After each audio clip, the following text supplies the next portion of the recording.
ওম শান্তি। আজি 24/2/2025 বৰ্ষৰ প্ৰাতঃ মুৰলী। ওম শান্তি। বাপ দাদা মধুবন। আজি বাবাই কৈছে, মৰমৰ সন্তানসকল, এই আত্মিক হস্পিটালে তোমালোকক আধা কল্পৰ বাবে সৰ্বদা স্বাস্থ্যৱান কৰি তুলিব। ইয়াত তোমালোক দেহী অভিমানী হৈ বহা। প্ৰশ্ন: পেচাগত কাম কাজ আদি কৰিও কোনটো নিৰ্দেশনাৰ স্মৃতি বুদ্ধিত থাকিব লাগে? উত্তৰ: পিতাৰ নিৰ্দেশনা হৈছে তোমালোকে কোনো সাকাৰ বা আকাৰক স্মৰণ নকৰিবা। একমাত্ৰ পিতাৰহে যাতে স্মৃতি থাকে, তেতিয়া বিকৰ্ম বিনাশ হ'ব। এই ক্ষেত্ৰত কোনেও এনেকৈ ক'ব নোৱাৰে যে আজৰি নাই, সকলো কৰিও স্মৃতিত থাকিব পাৰা। ওম শান্তি। মৰমৰ আত্মিক সন্তানসকলৰ প্ৰতি পিতাৰ সুপ্ৰভাত। সুপ্ৰভাত জনোৱাৰ পাছত সন্তানসকলক কোৱা হয় যে পিতাক স্মৰণ কৰা। আহ্বানো জনাই, হে পতিত পাৱন, আহি পাৱন কৰি তোলক। সেয়েহে পিতাই প্ৰথমতে কয়, আত্মিক পিতাক স্মৰণ কৰা। আত্মিক পিতাটো সকলোৰে এজনেই। পিতাক কেতিয়াও সৰ্বব্যাপী বুলি মানি লোৱা নহয়। গতিকে যিমান পাৰি সন্তানসকলে প্ৰথমে পিতাক স্মৰণ কৰা। এজন পিতাৰ বাহিৰে কোনো সাকাৰ বা আকাৰৰ স্মৰণ নকৰিবা। ইয়াতো একেবাৰে সহজ নহয় জানো? মনুষ্যই কয়, আমি ব্যস্ত হৈ থাকোঁ, আজৰি নাই, কিন্তু ইয়াততো সদায় আজৰি আছে। পিতাই যুক্তি শুনাই এইটোও জানা যে পিতাক স্মৰণ কৰিলেহে আমাৰ পাপ ভস্ম হ'ব। মুখ্য কথা এইটোৱেই। পেচাগত কাম কাজ আদি কৰাত কোনো বাধা নাই। এয়া সকলো কৰিও কেৱল পিতাক স্মৰণ কৰা, তেতিয়া বিকৰ্ম বিনাশ হ'ব। এইটোতো বুজি পায় যে আমি পতিত সাধু সন্ত ঋষি মুনি আদি সকলোৱে সাধনা কৰে, ভগৱানক পাবৰ বাবে সাধনা কৰে। গতিকে যেতিয়ালৈকে তেওঁৰ পৰিচয় নাপায়, তেতিয়ালৈকেতো প্ৰাপ্ত কৰিব নোৱাৰে।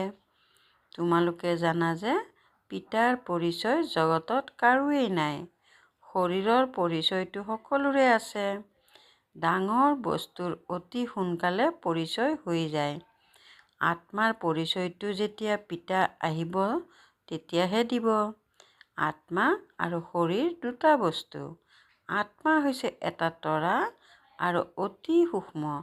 আত্মাক কোনেও চাব নোৱাৰে। সেয়েহে যেতিয়া ইয়াত আহি বহা, তেতিয়া দেহী অভিমানী হৈ বহিব লাগে। এইখনো আধা কল্পৰ বাবে সৰ্বদা স্বাস্থ্যৱান হোৱাৰ হস্পিটাল হয় নহয়। আত্মাটো হৈছে অবিনাশী, কেতিয়াও বিনাশ নহয়। আত্মাৰেই সকলো ভূমিকা। আত্মাই কয়, মই কেতিয়াও বিনাশ নহওঁ। ইমানবিলাক আত্মা সকলো অবিনাশী। শৰীৰ হৈছে বিনাশী। এতিয়া তোমালোকৰ বুদ্ধিত এইটো ধাৰণ হৈছে যে আমি আত্মা অবিনাশী। আমি 84 জন্ম লওঁ। এইখন হৈছে ড্ৰামা। ইয়াত কোন কোন ধৰ্মৰ প্ৰতিষ্ঠাপক কেতিয়া আহে, কিমান জন্ম লয়, এয়াতো জানা।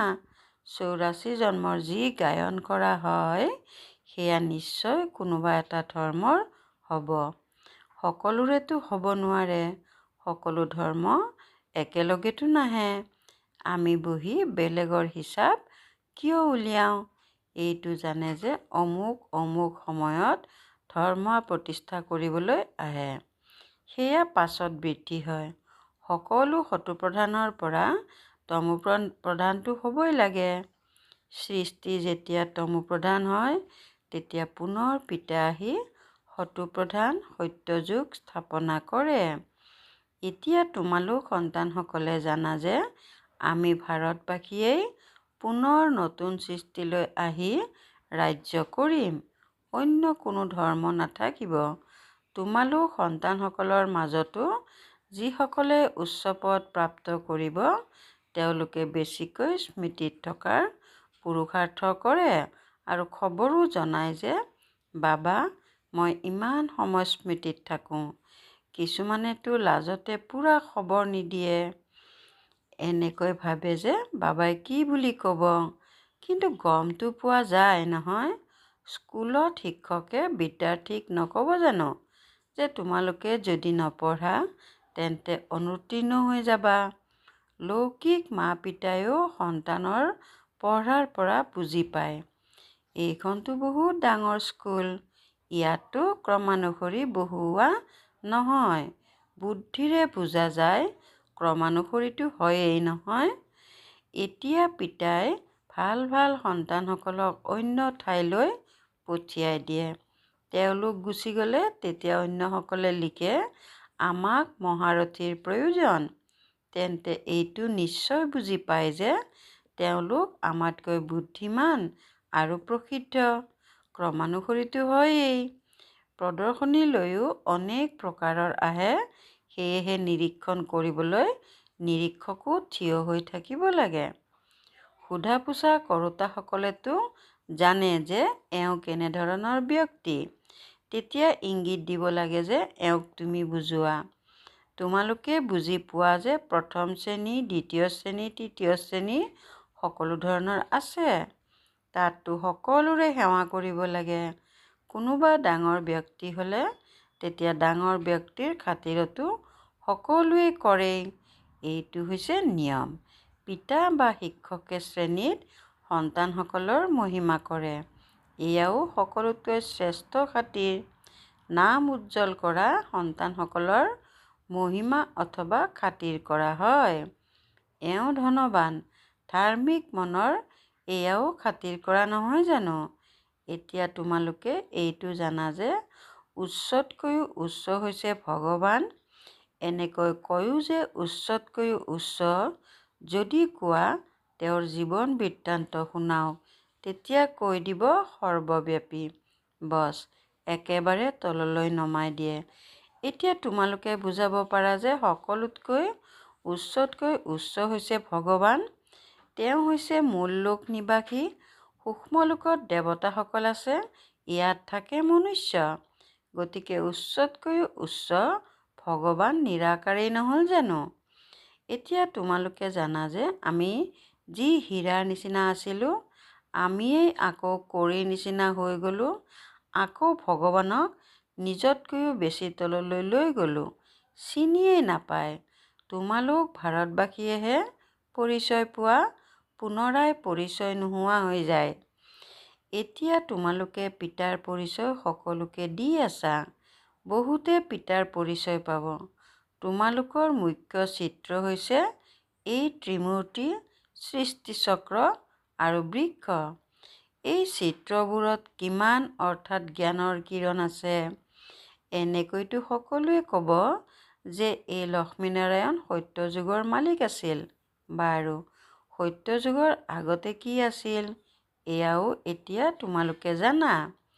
এতিয়া হৈছে কলিযুগৰ অন্ত আৰু হয়ো প্ৰজাৰ ওপৰত প্ৰজাৰ ৰাজ্য।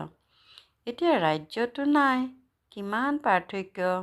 সত্যযুগৰ আদিত ৰজা আছিল আৰু এতিয়া কলিযুগৰ অন্তত ৰজা আছে। যদিও সেইসকল পবিত্ৰ নহয়, কিন্তু কোনোবাই ধনৰ বিনিময়তো উপাধি লৈ লয়। মহাৰজাৰতো কোনো নাই, উপাধি কিনি লয়। যেনেকৈ পাটিয়ালাৰ মহাৰজা, যোধপুৰ বিকানীৰৰ মহাৰজা নামটো লয় নহয়, এই নাম অবিনাশীভাৱে চলি থাকে। আগতে পবিত্ৰ মহাৰজা আছিল, এতিয়া হৈছে অপবিত্ৰ মহাৰজা। ৰজা মহাৰজা শব্দবোৰ চলি থাকে। এই লক্ষ্মীনাৰায়ণৰ ক্ষেত্ৰত কোৱা হ'ব, এওঁলোক সত্যযুগৰ মালিক আছিল। কোনে ৰাজ্য ল'লে? এতিয়া তোমালোকে জানা যে ৰাজ্য স্থাপনা কেনেকৈ হয়। পিতাই কয়, মই তোমালোকক এতিয়া 21 জন্মৰ কাৰণে পঢ়াওঁ। তেওঁলোকেতো পঢ়ি এই জন্মতে বেৰিষ্টাৰ আদি হয়। তোমালোকে এতিয়া পঢ়ি ভৱিষ্যত মহাৰজা মহাৰাণী হোৱাগৈ। ড্ৰামাৰ পৰিকল্পনা অনুসৰি নতুন সৃষ্টি স্থাপনা হৈ আছে। এতিয়া হৈছে পুৰণি সৃষ্টি। যিমানেই সুন্দৰ সুন্দৰ বৃহৎ মহল নাথাকক কিয়, হীৰা মুকুতাৰ মহল নিৰ্মাণ কৰাৰ শক্তি এতিয়া কাৰো নাই। সত্যযুগত এই সকলো হীৰা মুকুতাৰ মহল নিৰ্মাণ নকৰে জানো? নিৰ্মাণ কৰিবলৈ সময় নালাগে। ইয়াতো ভূমিকম্প আদি হ'লে তেতিয়া বহুত কাৰিকৰ লগাই দিয়ে। 1-2 বছৰতে গোটেই চহৰ সম্পূৰ্ণ কৰি দিয়ে। নতুন দিল্লী নিৰ্মাণ কৰিবলৈ 8-10 বছৰ লাগিল। কিন্তু ইয়াৰ শ্ৰমিক আৰু তাৰ শ্ৰমিকৰ মাজত পাৰ্থক্যটো আছে নহয়। আজিকালিতো নতুন নতুন উদ্ভাৱনা কৰিয়ে থাকে। ঘৰ নিৰ্মাণ কৰাৰ ক্ষেত্ৰত বিজ্ঞানো বৰ শক্তিশালী। সকলো তৈয়াৰ কৰি থোৱা পোৱা যায়। তৎক্ষণাত ফ্লেট তৈয়াৰ হৈ যায়। বহুত কম সময়ত নিৰ্মাণ সম্পূৰ্ণ হৈ যায়। গতিকে এই সকলোবিলাক তাতো কামত আহিব। এয়া সকলো লগত যাব। সংস্কাৰটো থাকি যাব নহয়। এই বিজ্ঞানৰ সংস্কাৰো তালৈ যাব। সেয়েহে এতিয়া পিতাই সন্তানসকলক বুজাই থাকে, পাৱন হ'বলৈ হ'লে পিতাক স্মৰণ কৰা। পিতায়ো সুপ্ৰভাত জনাই আকৌ শিক্ষা দিয়ে, সন্তানসকল পিতাৰ স্মৃতিত বহিছানে? চলোতে ফুৰোতে পিতাক স্মৰণ কৰা, কিয়নো জন্ম জন্মান্তৰৰ পাপৰ বোজা শিৰত আছে। চিৰি নামি নামি 84 জন্ম লয়। এতিয়া আকৌ এটা জন্মত আৰোহণ কলা হয়। যিমানেই পিতাক স্মৰণ কৰি থাকিবা, সিমানেই আনন্দিত হৈ থাকিবা, শক্তি পাবা। বহুত সন্তান আছে যিসকলক প্ৰথম নম্বৰত ৰখা হয়, কিন্তু স্মৃতিত একেবাৰেই নাথাকে। যদিও জ্ঞানত তীক্ষ্ণ, কিন্তু স্মৃতিৰ যাত্ৰাত নাথাকে। পিতাইতো সন্তানসকলৰ মহিমা কৰে। এওঁ প্ৰথম নম্বৰত আছে, তেন্তে নিশ্চয় পৰিশ্ৰমো কৰে। তোমালোকে সদায় এনেকৈ বুজিবা যে শিৱ বাবাই বুজায়, তেতিয়া বুদ্ধিযোগ তাত লাগি থাকিব। এওঁ শিকিবতো লাগে নহয়। তথাপিও কয় বাবাক স্মৰণ কৰা। যিকোনো লোককে বুজাবলৈ চিত্ৰ আছে। ভগৱান বুলি নিৰাকাৰজনকে কোৱা হয়। তেওঁ আহি শৰীৰ ধাৰণ কৰে। এজন ভগৱানৰ সন্তান, সকলো আত্মা ভাই ভাই। এতিয়া এইটো শৰীৰত বিৰাজমান হৈ আছে। সকলো অকাল মূৰ্ত। এয়া হৈছে অকাল মূৰ্তৰ অৰ্থাৎ আত্মাৰ আসন। অকাল আসন অন্য কোনো বেলেগ বস্তু নহয়। এয়া অৰ্থাৎ ভ্ৰকুটি হৈছে অকাল মূৰ্তৰ আসন। ভ্ৰকুটিৰ মাজত আত্মা বিৰাজমান হয়। ইয়াকে অকাল আসন বুলি কোৱা হয়। অকাল আসন হৈছে অকাল মূৰ্তৰ। আত্মা সকলো অকাল, কিমান অতি সূক্ষ্ম। পিতাটো হৈছে নিৰাকাৰ। তেওঁ নিজৰ আসন ক'ৰ পৰা আনিব? পিতাই কয়, এইখন মোৰো আসন। মই আহি এই আসন ধাৰত লওঁ। ব্ৰহ্মাৰ সাধাৰণ বৃদ্ধ শৰীৰত অকাল আসনত আহি মই বহোঁ। এতিয়া তোমালোকে জানি গ'লা যে সকলো আত্মাৰ এয়া হৈছে আসন। মনুষ্যৰহে কথা কোৱা হয়, জীৱ-জন্তুৰ কথাটো নহয়। প্ৰথমতে মনুষ্য যি জীৱ-জন্তুতকৈও অধোগতিত গ'ল, তেওঁলোকৰতো শুধৰণি হওক। কোনোবাই জীৱ-জন্তুৰ কথা সুধিলে তেতিয়া ক'বা যে প্ৰথমে নিজকতো শুধৰাই লওক। সত্যযুগততো জীৱ-জন্তুও বহুত ভাল, অতি উত্তম হ'ব। আৱৰ্জনা আদি একো নাথাকিব। ৰজাৰ মহলত যদি পাৰ আদিৰ বিষ্ঠা থাকে, তেতিয়া দণ্ড বিহিব। অলপো আৱৰ্জনা নাথাকে। তাত বহুত সাৱধান হৈ থাকে, পহৰা দি থাকে। কেতিয়াও কোনো জীৱ-জন্তুৰ ভিতৰত সোমাব নোৱাৰে। বহুত চাফ-চিকুণতা থাকে। লক্ষ্মী নাৰায়ণৰ মন্দিৰো কিমান চাফ-চিকুণকৈ ৰাখে। শংকৰ পাৰ্বতীৰ মন্দিৰত পাৰ চৰাইও দেখুৱায়। গতিকে নিশ্চয় মন্দিৰো লেতেৰা কৰে। শাস্ত্ৰততো বহুত মিছা কথা লিখি দিছে। এতিয়া পিতাই সন্তানসকলক বুজায়, তাৰ ভিতৰতো অলপহে আছে যিয়ে ধাৰণা কৰিব পাৰে। বাকী সকলেতো একোৱেই বুজি নাপায়। পিতাই সন্তানসকলক কিমান মৰমেৰে বুজায়।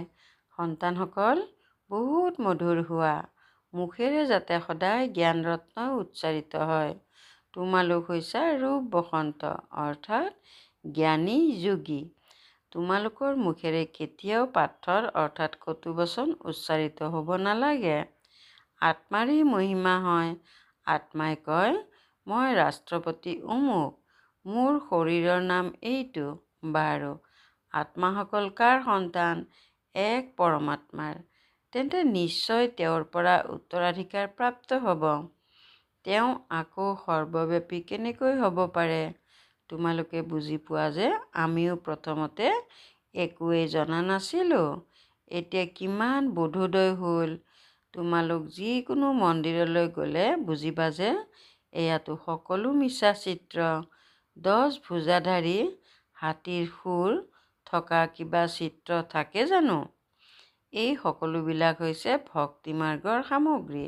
বাস্তৱত ভক্তি হ'ব লাগে এজন শিৱ বাবাৰ, যিজন সকলোৰে সদ্গতিদাতা হয়। তোমালোকৰ বুদ্ধিত আছে এই লক্ষ্মীনাৰায়ণেও 84 জন্ম লয়, আকৌ উচ্চতকৈও উচ্চ পিতাহে আহি সদ্গতি দিয়ে। তেওঁতকৈ উচ্চ আৰু কোনো নাই। এই জ্ঞানৰ কথাবোৰ তোমালোকৰ মাজতো ক্ৰমা অনুসৰি ধাৰণা কৰিব পাৰে। ধাৰণা কৰিব নোৱাৰিলে বাকী কি কামৰ হোলা? কিছুমানতো অন্ধৰ লাখুটি হোৱাৰ সলনি অন্ধহে হৈ যায়। গায়ে গাখীৰ নিদিলে তেতিয়া গোশালাত ভৰাই থয়। ইয়াতো জ্ঞানৰূপী দুগ্ধ দিব নোৱাৰে। বহুত আছে যিসকলে একো পুৰুষাৰ্থ নকৰে, বুজি নাপায় যে আমি কাৰোবাৰ কিবাটো কল্যাণ কৰোঁ। নিজৰ ভাগ্যৰ প্ৰতি খেয়াল নাথাকে। বছ, যি পাইছে সেয়াই ভাল। তেন্তে পিতাই ক'ব, এওঁৰ ভাগ্যত নাই। নিজৰ সদ্গতি কৰাৰ বাবে পুৰুষাৰ্থটো কৰিব লাগে। দিহি অভিমানী হ'ব লাগে। পিতা কিমান উচ্চতকৈও উচ্চ আৰু চোৱা আহে কেনেকৈ পতিত সৃষ্টিত, পতিত শৰীৰত তেওঁক পতিত সৃষ্টিতে আহ্বান জনায়। যেতিয়া ৰাৱণে দুখ দিয়ে তেতিয়া একেবাৰে ভ্ৰষ্ট কৰি দিয়ে। তেতিয়া পিতা আহি শ্ৰেষ্ঠ কৰি তোলে। যিয়ে ভাল পুৰুষাৰ্থ কৰে তেওঁলোক ৰজা-ৰাণী হৈ যায়। যিয়ে পুৰুষাৰ্থ নকৰে তেওঁ গৰীব হৈ যায়। ভাগ্যত নাথাকিলে পুৰুষাৰ্থ কৰিব নোৱাৰে। কিছুমানেতো বহুত সুন্দৰ ভাগ্য গঢ়ি লয়। প্ৰত্যেকেই নিজক চাব পাৰে যে মই কিমান সেৱা কৰোঁ। ভাল বাৰু, অতি মৰমৰ কল্পৰ পাছত পুনৰাই মিলিত হোৱা সন্তানসকলৰ প্ৰতি মাতা-পিতা, বাপ-দাদাৰ স্নেহপূৰ্ণ স্মৰণ আৰু সুপ্ৰভাত। আত্মিক পিতা, আত্মিক সন্তানসকলক নমস্কাৰ। ধাৰণাৰ বাবে মুখ্য সাৰ 1 নম্বৰ, ৰূপ বসন্ত অৰ্থাৎ জ্ঞানী যোগী হৈ মুখেৰে সদায় জ্ঞান ৰত্ন উচ্চাৰিত কৰিব লাগে। অতি অমায়িক হ'ব লাগে। কেতিয়াও পাথৰ অৰ্থাৎ কটু বচন উচ্চাৰিত কৰিব নালাগে। 2 নম্বৰ, জ্ঞান আৰু যোগত তীক্ষ্ণ হৈ নিজৰ আৰু আনৰ কল্যাণ কৰিব লাগে। নিজৰ উচ্চ ভাগ্য গঢ়ি তোলাৰ পুৰুষাৰ্থ কৰিব লাগে। অন্ধৰ লাখুটি হ'ব লাগে। বৰদান, সন্তুষ্টতাৰ দ্বাৰা সকলোৰে পৰা প্ৰশংসা প্ৰাপ্ত কৰোঁতা, সদায় প্ৰসন্নচিত্ত হোৱা। সন্তুষ্টতাৰ দ্বাৰা সকলোৰে পৰা প্ৰশংসাৰ পাত্ৰ কৰোঁতা, সদায় প্ৰসন্নচিত্ত হোৱা। সন্তুষ্টতাৰ চিন প্ৰত্যক্ষ ৰূপত প্ৰসন্নতা দেখা দিব আৰু যি সদায় সন্তুষ্ট বা প্ৰসন্ন হৈ থাকে তেওঁক প্ৰত্যেকেই প্ৰশংসা অৱশ্যেই কৰে। গতিকে প্ৰশংসা প্ৰসন্নতাৰ দ্বাৰাই প্ৰাপ্ত কৰিব পাৰে।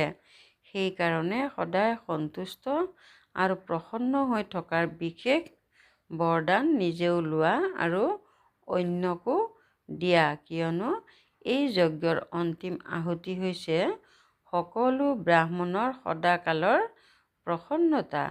যেতিয়া সকলো সদায় প্ৰসন্ন হৈ থাকিব তেতিয়া প্ৰত্যক্ষতাৰ আৱাজ গুঞ্জৰিত হ'ব অৰ্থাৎ বিজয়ৰ পতাকা উৰিব। শ্লোগান, হীৰা হৈ হীৰা হোৱাৰ খবৰ দিয়া মানেই হীৰক জয়ন্তী উদযাপন কৰা।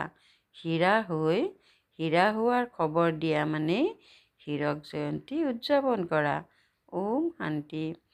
একান্ত প্ৰিয় হ'বলৈ, একতা আৰু একাগ্ৰতা ধাৰণ কৰিবলৈ আজিৰ অব্যক্ত সংকেত। একান্তবাসী হোৱা অৰ্থাৎ চাৰিওফালৰ প্ৰকম্পনৰ পৰা ঊৰ্ধ্বত গুচি যোৱা। বহুত এনেকুৱা থাকে যাৰ একান্ত পচন্দ নহয়। সংগঠনত থকা হাঁহি ধেমালি কৰি থকা কথা কোৱা অধিক পচন্দ কৰে। কিন্তু এয়া হৈছে বহিৰ্মুখতাত অহা। এতিয়া নিজক একান্তবাসী কৰি তোলা অৰ্থাৎ সকলো আকৰ্ষণৰ পৰা প্ৰকম্পনৰ পৰা অন্তৰ্মুখী হোৱা। এতিয়া এনেকুৱা সময় আহি আছে যে এইটো অভ্যাসেই কামত আহিব। যদি বাহিৰৰ আকৰ্ষণৰ বশীভূত হোৱা অভ্যাস থাকে তেন্তে সময়ত প্ৰতাৰণা কৰি দিব। ওম শান্তি।